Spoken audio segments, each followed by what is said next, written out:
आप देख रहे हैं न्यूज हिमाचल लाइव। नमस्कार, स्वागत है आपका फटाफट खबरों में। आज का बुलेटिन आप देख रहे हैं सोनल ठाकुर के साथ।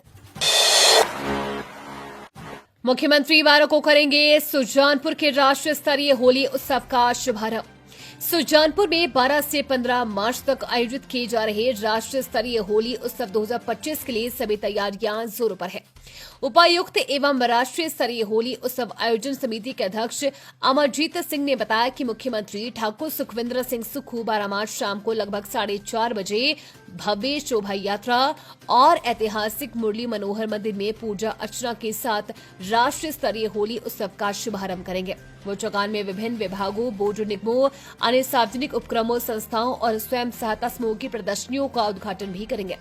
इसी दिन शाम को वो कला केंद्र में दीप प्रज्वलन के साथ उत्सव की भी पहली सांस्कृतिक संध्या का शुभारंभ करेंगे। पहली सांस्कृतिक संध्या के मुख्य आकर्षण जाने माने हास्य कलाकार Ehsan Qureshi, Indian Idol fame Nitin Kumar और प्रसिद्ध बॉलीवुड गायक शबाब शाबरी होंगे।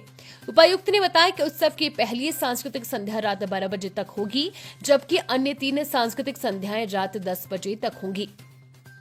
उन्होंने बताया कि दूसरी सांस्कृतिक संध्या में नगर एवं ग्राम नियोजन, आवास और तकनीकी शिक्षा मंत्री राजेश धर्माणी मुख्य अतिथि के रूप में उपस्थित रहेंगे। इस संध्या में प्रसिद्ध पंजाबी गायक कुलविंद्र बिल्ला, पहाड़ी गायक शांत भारद्वाज और कई अन्य नामी कलाकार दर्शकों का मनोरंजन करेंगे। घर पर छापेमारी का 445 ग्राम चरस के साथ एक धरा। उपमंडल पांवटा साहिब के भंगाणी में पुलिस टीम ने एक व्यक्ति के घर पर छापेमारी कर 445 ग्राम चरस के साथ गिरफ्तार किया है। पुलिस ने केस दर्ज कर जांच शुरू कर दी है। जानकारी के अनुसार पुलिस को सूचना मिली कि कांशीराम निवासी गांव चिलोई डाकघर भंगाणी तहसील पांवटा साहिब अपने घर पर चरस बेचने का धंधा करता है। इसके बाद पुरुवाला पुलिस ने व्यक्ति के घर पर छापेमारी की। छापेमारी के दौरान पुलिस को घर से 445 ग्राम चरस बरामद की। पुलिस ने आरोपी को चरस के साथ गिरफ्तार कर केस दर्ज कर जांच शुरू कर दी है। उधर पांवटा साहिब के डीएसपी मानवेंद्र ठाकुर ने बताया कि पुलिस टीम ने एक व्यक्ति के घर छापेमारी कर 445 ग्राम चरस बरामद की है। पुलिस ने आरोपी को गिरफ्तार कर केस दर्ज कर जांच शुरू कर दी है। प्रगति ठाकुर बने सेना में अधिकारी, गोल्ड मेडल जीतकर बढ़ाया क्षेत्र का मान। हिमाचल प्रदेश के अर्की उपमंडल की ग्राम पंचायत बसंतपुर के कहडोग गांव की बेटी प्रगति ठाकुर ने भारतीय सेना में अधिकारी बनकर क्षेत्र का नाम रोशन किया है। उन्होंने चेन्नई स्थित ऑफिसर ट्रेनिंग अकादमी से अपना प्रशिक्षण पूरा का 332 आर्टिलरी रेजिमेंट में नियुक्ति प्राप्त की है। प्रगति ठाकुर ने पूरे बैच में सर्वोच्च स्थान प्राप्त कर गोल्ड मेडल हासिल किया, जो उनके उत्कृष्ट प्रदर्शन का प्रमाण है। इसके अलावा वो अकादमी अंडर ऑफिसर भी रही, जो कैडेट्स के बीच सबसे वरिष्ठ पद होता है। 8 मार्च 2025 को चेन्नई में आयोजित पासिंग आउट परेड में 133 पुरुष और 124 महिला कैडेट्स ने भारतीय सेना में विभिन्न शाखाओं में कदम रखा। इस भव्य परेड की समीक्षा lieutenant general Johnson P Matthew ने की और सभी नए अधिकारियों को राष्ट्र की निस्वार्थ सेवा का संकल्प दिलाया। इसी दौरान प्रगति ठाकुर को गोल्ड मेडल से सम्मानित किया गया। प्रगति ठाकुर का परिवार भी सेना से जुड़ा हुआ है। उनके पिता बालकराम भारतीय सेना से ऑनरेरी कैप्टन के रूप में सेवानिवृत्त हुए हैं, जबकि माता मीना ठाकुर गृहिणी है। प्रगति ठाकुर ने केंद्रीय विद्यालय जतोग से 12वीं तक की शिक्षा प्राप्त की है और फिर संजौली कॉलेज शिमला से स्नातक की डिग्री हासिल की। इसके बाद उन्होंने संयुक्त रक्षा सेवा परीक्षा उत्तीर्ण की और सेवा चयन बोर्ड एसएसबी साक्षात्कार पास कर ये गौरवशाली उपलब्धि हासिल की। प्रदेश के ऊंचे क्षेत्रों में बर्फबारी और वर्षा की संभावना, हिमस्खलन का भी बड़ा खतरा। हिमाचल प्रदेश में सोमवार को रोहतांग, बारालाचा और अन्य उच्च पर्वत चोटियों पर ताजा हिमपात हुआ। शिमला सहित अनेक क्षेत्रों में भी बादल छाए रहे और मौसम ठंडा बना रहा। मौसम विभाग के अनुसार मंगलवार को प्रदेश के ऊंचे क्षेत्रों में बर्फबारी और वर्षा की संभावना जताई गई है। इसके अलावा कुछ क्षेत्रों में हल्की बारिश हो सकती है और बादल भी रहेंगे। 12 मार्च को भी कुछ इलाकों में हल्के हिमपात की संभावना है। मौसम विभाग ने चेतावनी जारी की है कि 13 और 14 और 15 मार्च को प्रदेश के अधिकतर हिस्सों में आंधी, बर्फबारी और बारिश का असर देखने को मिल सकता है। इस दौरान बर्फबारी और भारी बारिश के कारण यातायात और आम जीवन पर असर पड़ सकता है। हिमस्खलन का खतरा बढ़ा। प्रदेश में भारी हिमपात के कारण हिमस्खलन का खतरा भी बढ़ गया है। रोहतांग के दोनों छोर साउथ और नॉर्थ पोर्टल पर करीब 4 फीट ऊंची बर्फ के ढेर जमा हो गए हैं। इससे अटल टनल के दोनों छोर पर वाहनों की आवाजाही पर असर पड़ा है।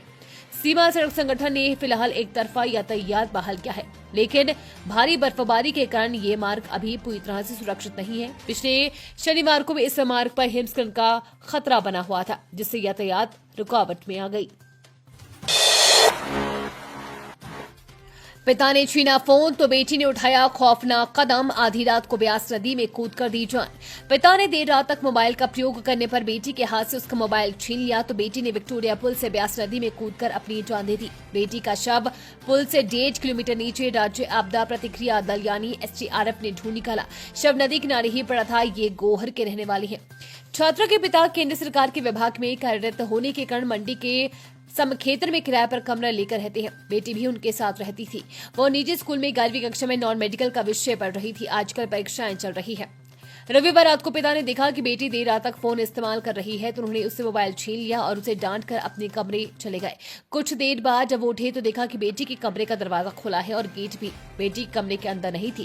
उन्होंने उसे तलाशना शुरू किया और उसकी सहेलियों से भी संपर्क किया। काफी देर तक नहीं मिले पर उन्होंने पुलिस में इसकी शिकायत की। इसके बाद CCTV फुटेज खंगालने पर बेटी विक्टोरिया पुल पर दिखी। इसके बाद पुलिस को अंदेशा हुआ कि छात्रा ने ब्यास नदी में छलांग लगाई है। राजस्व विभाग में अंशकालिक कर्मियों ने रखी मांग। राजस्व विभाग में पटवारियों के बाद अंशकालिक कर्मियों ने रखी मांग। दैनिक वेतन भोगी बनाए सुक्खू सरकार। हमीरपुर DC के जरिए CM को भेजा मांग पत्र।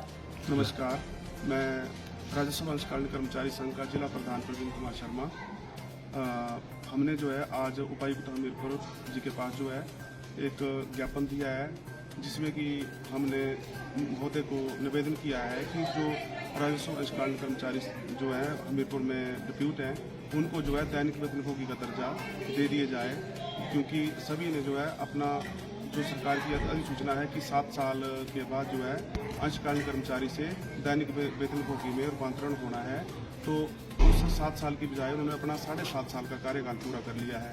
तो हमारी जो है उपायुक्त महोदया हमीरपुर के माध्यम से मुख्यमंत्री हिमाचल प्रदेश जी से निवेदन है, ये मांग है, निवेदन है कि हमें जो है दैनिक वेतनभोगी का दर्जा जो है वो 1 अप्रैल 2025 से दे दिया जाए। धन्यवाद। दोराहे पर कांग्रेस का क्या संचय, पूत कपूत तो क्या धन संचय, पूत कपूत तो क्या धन संचय। भाजपा प्रदेश प्रवक्ता विवेक शर्मा ने कांग्रेस को आड़े हाथों लेते हुए कहा कि भारत के लोकतंत्र में विपक्षी दल की भूमिका कांग्रेस आजकल अपनी पार्टी के भीतर विभीषण ढूंढ रही है। कांग्रेस समर्थक बुद्धिजीवियों ने नाम दिया है स्लीपर सेल।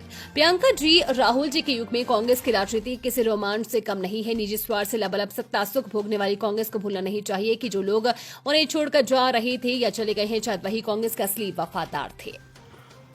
नमस्कार। भारत के लोकतंत्र में विपक्षी दल की भूमिका में कांग्रेस आजकल अपनी पार्टी के भीतर भविष्य ढूंढ रही है। कांग्रेस समर्थित बुद्धिजीवियों ने उन्हें नाम दिया है स्लीपर सेल।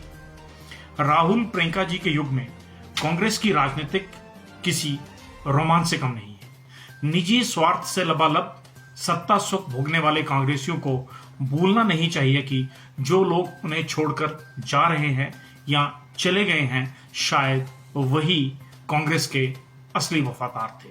लेकिन उन पर बिकाऊ होने का इल्जाम लगाकर और अपने राजनीतिक प्रतिद्वंदियों पर पाप धोने वाली वॉशिंग मशीन का इल्जाम लगाकर तो कभी ईवीएम को कटघरे में खड़ा करके अपने पाप कब तक छुपाएगी कांग्रेस। अगर कांग्रेस में कुछ बचा है तो केवल आकाओं को खुश करने वाले, जो आज स्वयं स्लीपर सेल की परिभाषा के अंतर्गत आ रहे हैं। अपनी असफलताओं को छुपाने के लिए संगठन वीरों पर बिकाऊ होने का इल्जाम लगाकर गांधी परिवार को प्रसन्न करने का प्रयास करने वाले आज स्वयं विभीषण की भूमिका में आकर बैठ गए हैं और अपने ही श्रेष्ठ नेतृत्व की नजरों में स्लीपर सेल हो गए हैं। और आज कांग्रेस का बुद्धिजीवी वर्ग ही उन्हें स्लीपर सेल की परिभाषा से नवाज रहा है।